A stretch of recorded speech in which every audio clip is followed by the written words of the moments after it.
कि कौन दिशाते आयो रे बालक, कहा तुम्हारो नाम है।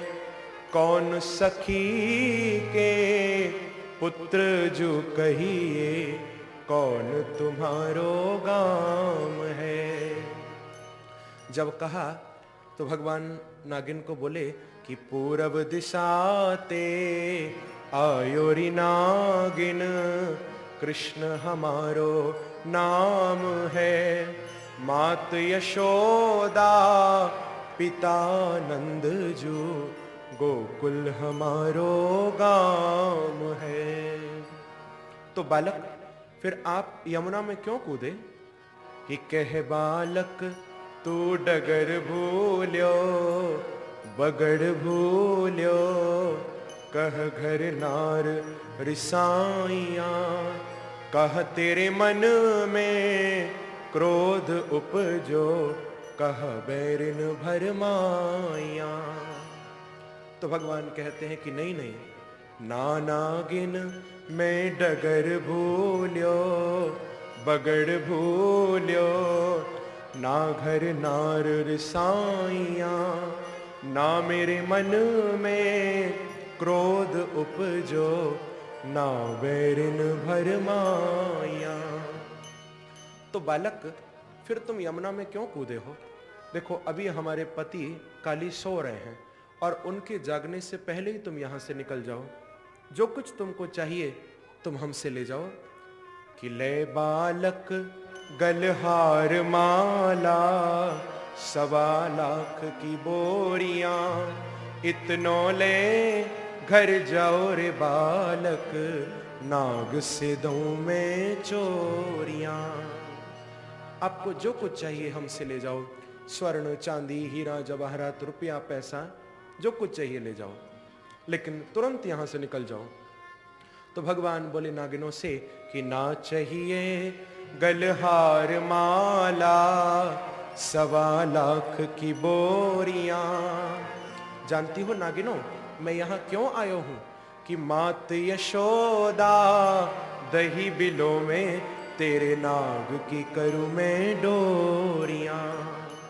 जब मेरी माता यशोदा दधि मंथन करेंगी, उनको रस्सी की आवश्यकता होगी, तो मैं तेरे नाग की रस्सी डोरी बनाऊंगा। जब मेरी किशोरी जी झूला झूलेंगी, उनको भी तो लिए रस्सी की आवश्यकता होगी, तो तेरे नाग का मैं झूला डालूंगा। जब कहा प्रभु ने, नागिन बोली देखो ये बालक कितना निर्दयी है, हमारे पति को मारने की बात कर रहा है, हम तो इसे कितना प्यार कर रही हैं। तो ठाकुर जी से नाराज होने लगी और अपने पति काली को जगाने लगी कि पैर चुम्बे भुजा मरोरे, नागिन नाग जगाइया। उठो उठो बलवंत योधा, बालक नाथन आया। काली को नागिन जगाने लगी, उसके पैरों को दबाने लगी। जो काली ने सुना नागिनों की आवाज, तो झट ये काली फुंकार मारकर उठ बैठे और उठकर बालकृष्ण के चारों ओर काली लिपट गए। भगवान इस काली के बंधन में आ गए और एक क्षण को तो ठाकुर जी मूर्छित भी हो गए। देवता लोग आकाश में हाहाकार करने लगे कि अब क्या होगा। बालकृष्ण बेहोश हो गए, लेकिन लीलाधारी है ना प्रभु। अगले ही क्षण ठाकुर जी को होश आया और अपने वजन को फुलाना शुरू किया। प्रभु ने इतना फुलाया कि इस काली की नस नस चटकने लगी और जैसे ही बंधन ढीला हुआ, झट बालकृष्ण इसके बंधन से निकले, छोटी सी छलांग लगाई और इसके फण पर ठाकुर जी चढ़ गए।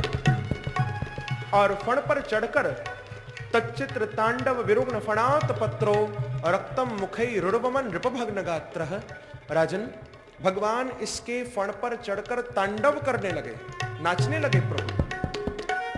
और जिस जिस फण से काली फुंकार मारते हैं, उस फण पर ठाकुर जी लात का प्रहार करने लगे। रक्तम मुखई रुरुबमन नृपभग्न गात्रः। काली के मुख से, नाक से, आंख से रक्त निकलने लगा। घबरा गया काली।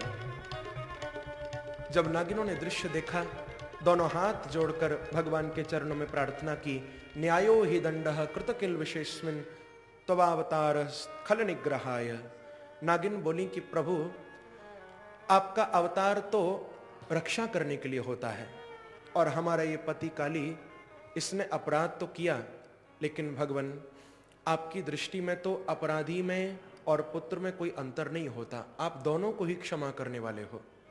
हमारे पति काली को भी आप क्षमा कर दीजिए। काली ने भी दोनों हाथ जोड़कर भगवान से प्रार्थना की है, वयम खलाह सहोत्पत्त्या तामसा दीर्घमन्यवः स्वभावो दुस्त्यजो नाथ लोकानाम यद सद्ग्रह।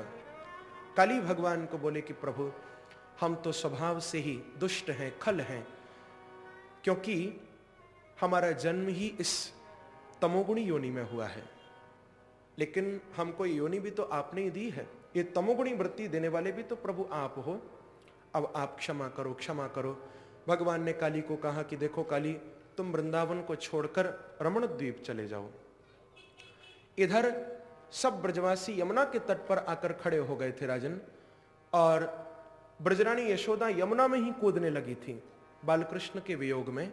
बलराम जी ने ब्रजरानी यशोदा को पकड़ा और बोले, मैया तू चिंता मत करे, जैसे हमारे लाला ने और दुष्टन को मारो है, ऐसे ही बहुत जल्दी या काली को मारकर भी हमारो लाला लौटेगो।